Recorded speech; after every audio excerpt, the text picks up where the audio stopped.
안녕하세요. 반호박이 성형외과 대표 원장 반재상입니다.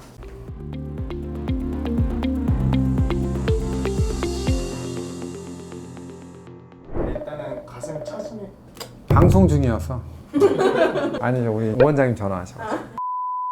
가슴 처짐의 원인은 어떤 것들이 있어요? 가슴 처짐의 원인 중에 가장 많은 것은 급격하게 살이 빠지는 현상입니다. 살이 찌게 되면은 이제 가슴이 커지는 경우가 많고요. 이제 살이 빠지게 되면서 가슴의 크기가 갑자기 줄겠죠. 이제 그러면서 처지는 경우가 많고요. 그거와 연동돼서 임신을 하고 나서 수유가 끝나게 되면서 이제 급격하게 가슴이 처지는 가장 많은 원인 중에 하나입니다. 유전의 영향은 당연히 어느 정도 있는 겁니다. 이게 가슴이 어떤 분들이 문제가 있고 또 처지거나 가슴 크기가 크거나 작거나 이런 것들은 유전적인 부분들이 상당히 많은 큰 원인을 차지하고 있습니다. 처진 가슴은 이제 어떤 특징들이 있을까요? 젖꼭지 위치하고 그 다음에 밑주름의 위치의 그런 관계가 중요합니다. 실제로 처져 보이긴 하지만 유두의 위치가 밑주름보다 위에 있는 경우에는 이제 우리가 수도토시스, 가성 처짐이라고 하는 경우가 있고요. 그 다음에 이제 1단계 처짐 현상은 어떤 거냐면 유두가 밑선하고 거의 비슷한 정도에 있는 거, 그걸 우리가 1도 처짐이라고 그러고요. 2도 처짐은 이제 유두가 밑선보다 한 2에서 3cm 정도 이렇게 내려가 있을 때, 그리고 3도 처짐은 3cm보다 더 이렇게 내려가 있을 때, 이렇게 보시면 될 것 같습니다.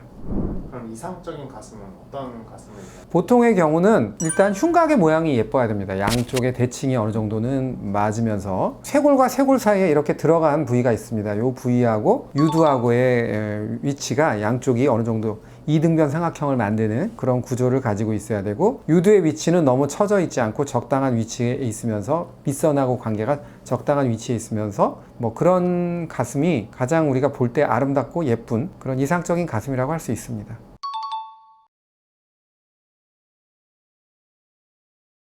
그러면 처짐에 따라서 절개 네. 방법이 다르다고 하던데 몇 가지 분류를 해야 됩니다. 유방하수가 있는데 가슴이 작은 경우, 그레이드 1 정도다. 그럴 경우에는 빗주름이나 유륜 절개를 통해서 확대 수술만으로도 교정이 될 수가 있고요. 그 다음에 그레이드 2 정도다. 그러면은 유륜 절개 또는 수직 절개를 통해서 이거를 교정하실 수가 있고요. 확대 수술과 함께. 그 다음에 그레이드 3 정도다. 그러면 확실하게 수직 절개를 해서 확대 수술과 함께 같이 교정하는 그런 수술을 해야 만족스러울 수 있습니다. 그 다음에 이제 가슴이 큰 경우에는 그레이드 1이나 2가 있어도 경우에 따라서는 수직 절개를 통해서 축소 수술을 하면서 유방하수 교정을 할 수 있고요. 그레이드 3 정도의 많은 처짐이 있고 가슴이 좀 많이 커진 경우에는 수직 절개나 또는 O자형 절개를 통해서 축소 수술을 하고 유방하수를 교정할 수 있습니다.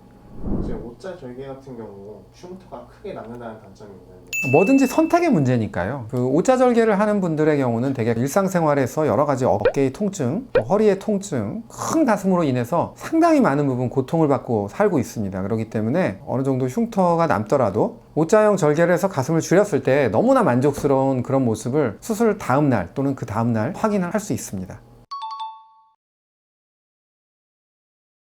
그 이유는 절개를 방식에 따라서 처짐량 교정 정도가 다른 겁니다. 간단하게 동그랗게 절개해서 이렇게 유륜 부분만 절개하는 경우에 있어서는 너무 많은 양을 절제할 경우에 수술 결과가 안 좋을 수가 있고요. 또 어느 한계선 이상을 넘어서서 진짜 많이 처진 경우에는 수직 절개를 통해서 교정을 할 때 혈행 장애가 와서 유륜의 괴사라든가 이런 게 올 수 있기 때문에 그때는 O자형 절개가 더 좋을 수 있습니다.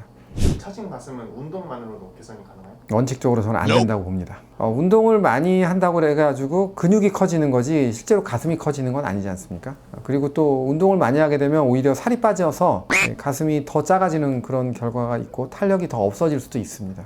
수술 이후에 다시 처질 가능성도 있을까요? 그거는 만약에 수술의 방향을 잘못 잡아서 처짐의 정도를 잘 교정을 못 해준다면 수술을 하고 나서 오히려 더 처져 보일 수도 있습니다. 예를 들면은 방향을 잘못 잡고 보형물의 위치를 조금 아래쪽에서 근육의 위에다가 해서 이렇게 유두를 잘 위쪽으로 밀어주는 방향으로 수술을 해야 되는데 거꾸로 근육 아래다 놓고 보형물이 유두를 아래쪽으로 밀어주는 방향으로 수술을 한 경우에는 확대 수술을 했을 때 오히려 더 가슴이 처져 보이는 그런 결과를 초래할 수도 있습니다.